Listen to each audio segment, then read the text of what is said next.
Good Morning Brew Daily Show. I am Neil Fryman. And I'm Toby Howell. Today, it's a big day for India. Apple just opened its first retail store there, and India passed China to become the world's most populous country with 1.4 and odd change billion people. For Netflix, also, it's the end of an era no one knew still existed. Then we'll talk about Instagram's newest feature, which actually has people patting Zuck on the back for once, and finish off the show with a brand new segment. So make sure you stick around till the end. Neil, it's Wednesday, April 19th. Let's ride.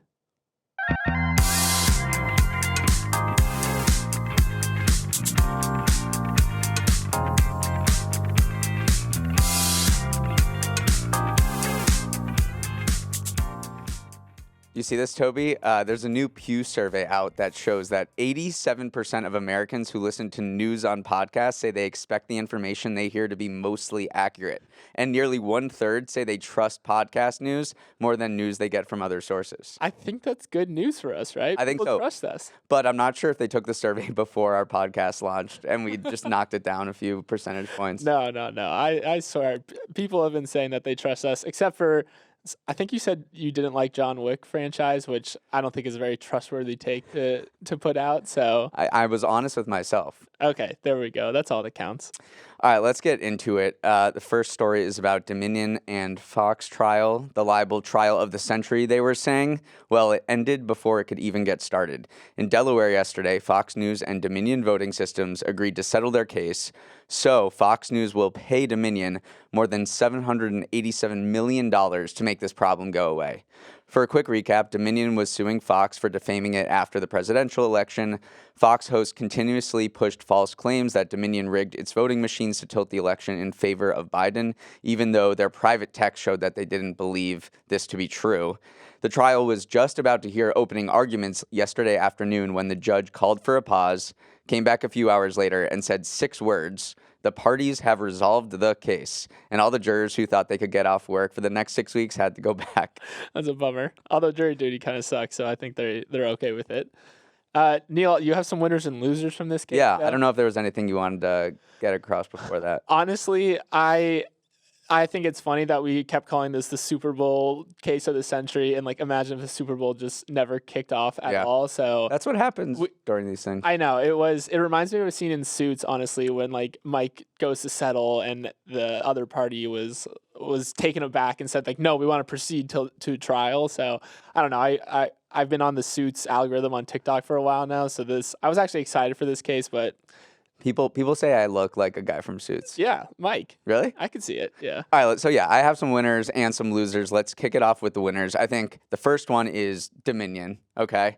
So they took on a media giant with a defamation case, and that is really hard to do in the U.S. and win anything, and they got nearly $800 million to show for it.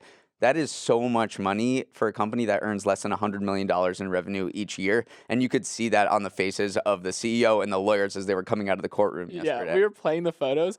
It looked like they just won the Super Bowl. They're so happy. They're like high-fiving and everything because that's 8x revenue. Not bad for a Tuesday. No, not bad. And then another winner, this might seem a little counterintuitive, but Fox, obviously $787 million is a lot of money. It's the largest media defamation settlement by far in this country, but it's not going to make a huge dent for its finances. It's equivalent to about 1/5 of its cash on hand, so it can afford to pay. More importantly, it avoids a trial that could be super embarrassing for it. They would have to parade Rupert Murdoch, the chairman, Tucker Carlson, Sean Hannity out to the witness stand, and it would have been an absolute media circus, and who knows what they would have said or had been compelled to say about Fox News' newsroom operations, which had already been super sketchy.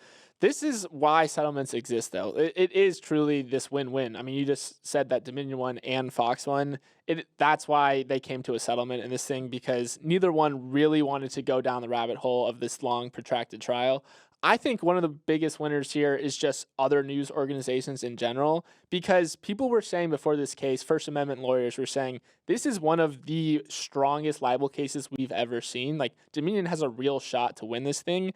And even still, it didn't even make it to trial, went to settlement. So other news organizations are probably breathing a huge sigh of relief and saying, all right, we still are on really solid footing when it comes to libel cases. Like, we're not as vulnerable as they may have thought if this had gone to trial. My final winner is Smartmatic, and you're probably wondering what Smartmatic is. It is another election tech company that is suing Fox for defamation for an even greater amount than Dominion. Dominion wanted 1.6 billion in damages. This is for 2.7 billion, and it's seeing this settlement, and it's absolutely drooling. Licking its chops. I like that they shot higher too. Like Dominion got around half of what it was asking for.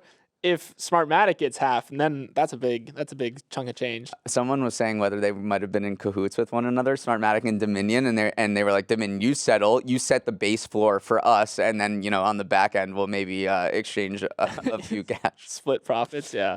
And then, do you have a loser? I mean, I have a couple losers. I'm going back to Fox because obviously they are a loser. It's never number one good to be number one in the list of largest media defamation settlements.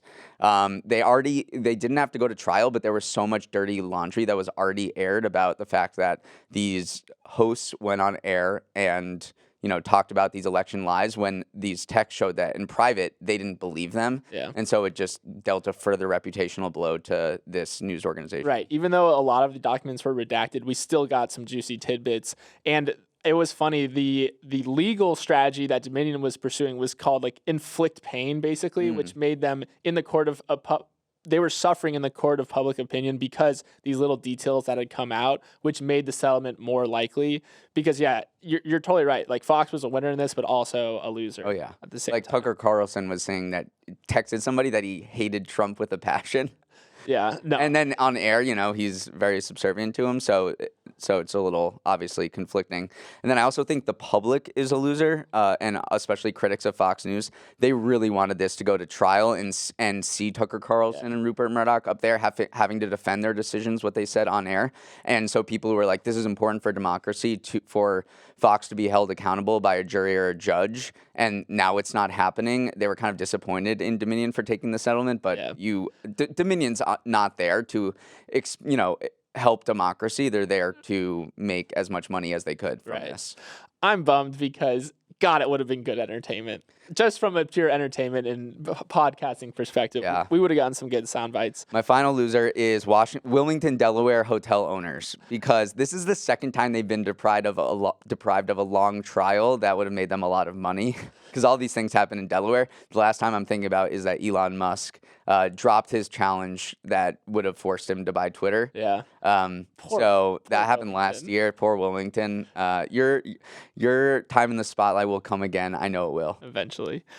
Okay, Neil, let's go to India. You actually stole my thunder a little bit at the top of the show because my initial lead into this was that Apple just recently opened a store in the most populous country in the world. But wait a second, didn't they already have stores in China? We should have communicated. I know. And so the news is that Apple has opened their first 2 stores in India. Tim Cook was over there on Tuesday, smiling, taking pictures, taking selfies. They absolutely love him over there. The big news is that Apple's expanding their footprint in the country because right now it's super small. Android currently dominates that market. 95% of the market share in the country are these kind of cheaper Android phones. But India continues to grow, and its middle and upper class continue to expand. And so Apple's kind of making this bet that more people will be interested in iPhones. And Neil, Apple is definitely not alone in thinking that India is the future. Yeah, there are many other Fortune 500 and large corporations that are wanting to get into the India market. You have Dior opening its first official show there. Air India just made its biggest purchase ever from Boeing for at least 220 aircraft. And then Google and Samsung are also expanding their manufacturing footprint there. So people are looking at India and saying, this is what China was 15 to 20 years ago. And these companies, especially Apple, just want to repeat that playbook that they did with China. And it accounts for a huge amount of their sales. I mean, Apple breaks out their regions into what it's called Greater China, which is Taiwan, Hong Kong, and China. That brought in $74 billion in sales last year, which was 18% of their total revenue. So Apple's like, okay, what do we do over here? In China, let's now move it to India and see if we can repeat. Yeah, because right now Apple's sales in China are only $6 billion. In India are only $6 billion. So you can see why they're kind of licking their chops here. A crazy fact out of this too is that Apple's long-term goal is to produce 40 to 45% of its iPhones in India, which is a massive, massive number because China, like you said, 10 years ago, this was a great place, like cheap manufacturing. But now China comes with all sorts of risks, these geopolitical risks. Also, just the U.S. is in this huge feud with China. So Apple's kind of trying to diversify its manufacturing footprint. There's a better relationship with India, so they're trying to move their manufacturing hubs there as well. Let's touch on India's growth for a bit. So it just the UN announced this morning that it passed China to be the world's most populous country. China had been the world's most populous country since at least 1950 when the UN started keeping track. So, there's so much potential for India because it has all of these people, but its GDP is not quite there yet. It actually has a smaller economy than California. So people are saying, like, if India can get its act together, it could have huge economic potential. There are a few things holding it back, like lack of infrastructure. We talk a lot about China's bullet trains, its amazing infrastructure that supports an amazing business ecosystem there. And another problem is that only 1 in 5 women in India are in the formal workforce. So there's a huge barrier to entry for education and work for women and girls. If they can improve that, then they could be an absolute beast coming up. Yeah, it's the next decade is the decade of India. We're calling it now. It is projected to be the fastest growing large economy this year expanding 6.3%. So, Apple's opening its second location in Delhi tomorrow, and I'm sure it's going to be a party. Yeah. Tim Cook is a god over there. Yeah, they love him. All right, let's move on. I want to take you back to 1 year ago exactly today, April 19th, 2022. Netflix reported its earnings. It reported its first subscriber loss in 10 years. I don't know if you remember this. Next day, its stock plummeted 35%. That is a massive wipeout, $50 billion right there in one day. People were saying that Netflix's era of dominance was over, that you couldn't grow a streaming service anymore. They basically declared the streaming wars were over and all that was left to do was count the bodies. So we're here 1 year later. How are things looking? Well, all of the doomsday sayers were wrong. Netflix is still here, but Netflix is still not looking like the beast it once was. It added 1.75 million net subscribers, which was 500,000 short of expectation. Plus, it's delaying its highly anticipated crackdown on password sharing that was expected to bring in more subscribers by a quarter. The stock was pretty much flat after the report, so investors basically just shrugged over this. Yeah, I actually think that the stock being flat is the main point here because initially on reporting earnings, when we saw that they didn't meet subscriber gains expectations, it dropped 10% right off the bat. But then as the call kind of wore on and they said, we're going to roll out this subscriber or this crackdown on password sharing in the next quarter, the market kind of recovered a little bit. And I think that just goes to show how big they think password sharing crackdown is going to be. Because right now, the company says they have more than 100 million households sharing accounts, or about 43% of the entire global user base. So if they can convert a small percentage of those people into paying subscribers, which we're kind of rolling our eyes out I'm honestly nervous about because I'll just say it. I'm still on the family Netflix account. Thanks for being. This is why people trust podcasts. Right, exactly. I'm not so honest. I'm not paying for my Netflix right now, and so I think Netflix is kind of saying, "Listen, everyone, bear with us. Once we get this up in motion, our profitability is going to skyrocket." Yeah, the vibes are off. The vibes are off with Netflix. They botched this Love is Blind live reunion on Sunday, which shows that they are not even completely remotely prepared to do live shows at scale like pretty much all of its other competitors are doing. Yeah. And that's been a big draw for things like Peacock or Apple TV Plus, where you can watch MLB and MLS games. And then it's leaned into these sports docuseries like what it was called, Full Swing for golf, and there was a tennis one. Those have been, no one's ready to call it, but I'm ready to call it. Those have been complete flops. Not complete flops. They just haven't been as big as Drive to Survive, Formula One. So yeah, but they were banking on these to be as big, and I think the Full Swing just spent one week in the global top 10. Yeah. It's golf, man. It's not as global as you think. Okay, but they had a choice of all of sports to follow, and they got the sexiest season with Liv breaking off from the PGA Tour, and it wasn't a huge hit. Then listen, they're not going to make golf work. I just want you to be quiet because if Netflix hears this and they start canceling Full Swing, I really enjoyed it. So if any Netflix execs are listening to this, don't take everything we say. That was the first time you said, I would just want you to be quiet. That's good from your podcasting host, right? Let's talk about the most exciting part of this report, though, honestly, which is that Netflix is ending its DVD mailing service that started all 25 years ago. It sent more than 5.2 DVDs in the mail, but now it was like, people are falling in love with AI chatbots. Maybe this is not a great time. 5.2 billion DVDs. Did I not say billion? Didn't say billion. 5.2 billion, which is a crazy big number, by the way. The first one was Beetlejuice in 1998, and the most frequently requested one was The Blind Side. That's great. Honestly, that smacks the era of like Netflix DVD, and it's just a great film, so it makes a lot of sense. The craziest part is that more than 1 million people were still signed up to DVD mailing service from Netflix, and that brought in 145 million in revenue last year. It's a good business. I know. Reject modernity, embrace tradition. That's what I always say. Neil, Zuck finally did something yesterday that made his customers happy. It has nothing to do with the metaverse or AI. This was just a good old-fashioned product update to Instagram. So he announced that creators can now post up to 5 links in their Instagram bios, something he called probably one of the most requested features we've had. So those of you who aren't knee-deep in social media are probably scratching your head, like, why is this such an in-demand feature? So before this update, there were a variety of link in bio companies that allowed creators to kind of build this ecosystem on their profiles where you could click one link and you'd be taken to different links that they want you to go to. These things could be like a merch store, their other social media profiles, an affiliate link, basically anywhere else the creator wanted to send your attention. So now you can do that natively within the Instagram app, no third parties required. This caused some waves. Yeah, so basically Facebook, Instagram, a bunch of other social media companies limit the I'm just trying to understand this because I'm not a creator influencer on social media, but basically they restricted the amount of links that you could put in your bio. So all of these third-party companies emerge like Linktree, and they say, and you can put a Linktree link, and that goes to a web page that has your store, everything you want to sell your customers on. Yeah, see, you're an influencer, Neil. But so people are saying, okay, these third-party companies don't have no reason to exist anymore. Yeah, I'm glad you brought up Linktree. So Linktree obviously is one of the biggest ones. Their latest round of funding was 110 million Series C. They've raised a total of 165 million.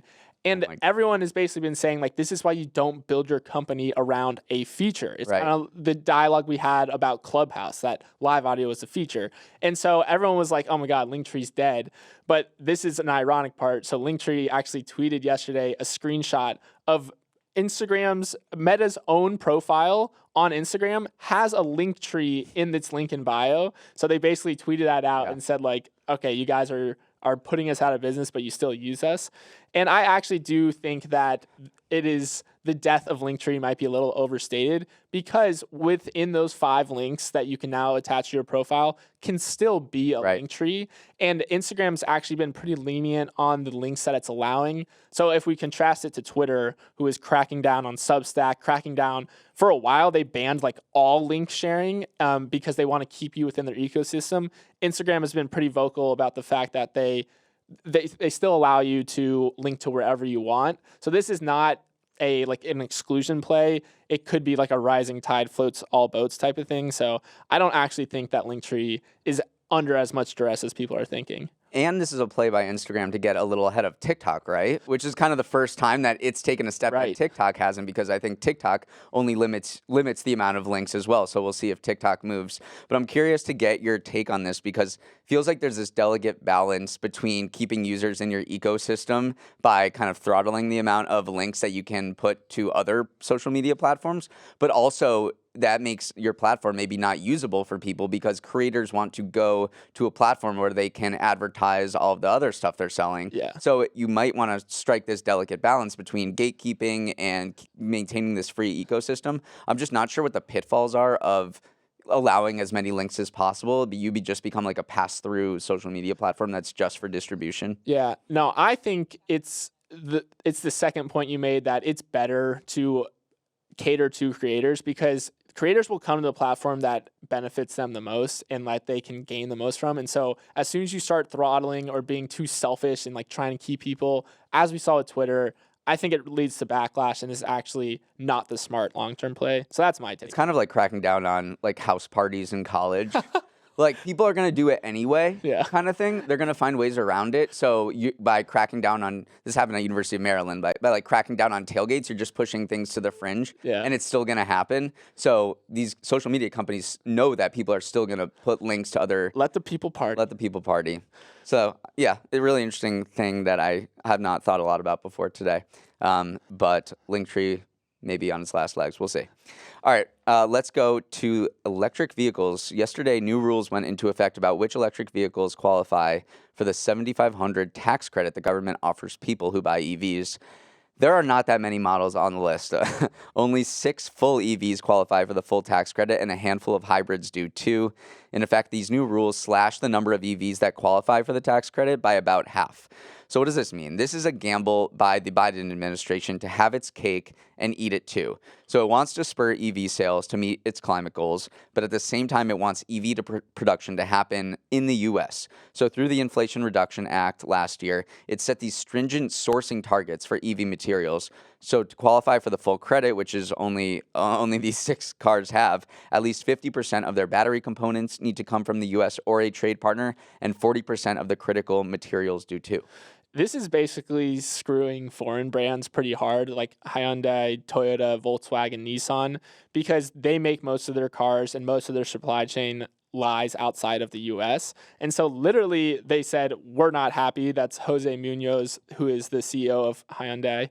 And he said basically they have the Ioniq 6, which is their electric sedan, won the World Car of the Year at this big car show, and yet it's not eligible for tax credits because it's assembled in Korea. And so Hyundai's getting their ducks in a row. They're building a $10 billion plant in Georgia, but obviously these things take time. And so they're like, yo, can we have a little break while we're building this plant? Obviously we're making steps to be compliant, but the government's like, no, like it has to be an active supply chain. It can't be this future thing you're promising. So it's a gamble. It's a total gamble, but you're saying they're building a $10 billion factory in Georgia that they maybe wouldn't have if the Inflation Reduction Act didn't go into effect. So it could pay off in the long run. It could kind of pause EV adoption currently because people are looking at the options and they're like, I want $7,500. We showed a graphic on this that showed that the average MSRP for these EVs was north of $60,000. Most were $80,000. So this tax credit is a big deal. You see parallels in how the government is approaching this with the CHIPS Act, which we've talked about, and saying that, okay, you want to build semiconductors here, we want to do that, but you also have to employ a labor union force. You have to halt stock buybacks. You have to, provide childcare. Yeah. So the Biden administration is trying to kill like 5 birds with one stone with its industrial policy. For sure. Okay, Neil, we touched on this at the beginning of the show, but you know how we love our segments. We have Toby's Trends. We have Neil's number. Today, I want to propose a new segment idea, Weird Story Wednesday. Okay, has to be alliteration. Yes, we'll let the listeners be the ultimate judge, but for now, they can't say no, so here we go. So today's Weird Story Wednesday centers on the website rentahitman.com. So a National Guardsman from Tennessee is facing federal charges after sending his resume to the website in order to become a hitman. So I should clarify here, Rent a Hitman is a parody website. It has fake testimonials from people claiming they've used the services. It has an intake form where people can request services, and it has an option to apply to be a hired killer. So the guardsman didn't know that. He didn't see the red flags that show that this is a parody website, and he applied saying he's an expert marksman and that he was looking into law enforcement but wanted to do something more exciting instead. So this prompted the website owner to contact the FBI, at which point an FBI sent an undercover officer to set up a phone call with the guy. He met with the guy at a bar. The agent actually paid him $2,500 in cash, and then they promptly went and arrested him later in the day. So, Neil, this is a weird, a wacky, a crazy, wild Wednesday story indeed. Yeah, rentahitman.com was, I think it was originally created as like a web traffic services provider. Like hit meant a website hit. Yeah. And then this guy bought this domain for $9.20 and just let it ride, and then checked his inbox one day, and in 2010, a woman was like, I'm looking for someone to kill 3 of my relatives because they screwed me out of my father's inheritance in the UK. Yeah. And he was like, maybe I got something here. Yeah. And then in an interview with The Guardian last year, he said that he's been referring these people who are applying to the authorities, and he estimates that he's saved nearly 150 people's lives as a direct result from referrals to authorities. Crazy. So, yeah, if you're going to renttahitman.com, just know that it's a joke. Yeah. All right, that is all the time we have for today. You can always reach us at Morning Brew Daily at morningbrew.com. We'd love to hear your thoughts about the show or anything else, or how trustworthy we are. Let's roll the credits. The show's producer and editor is Emily Milliron.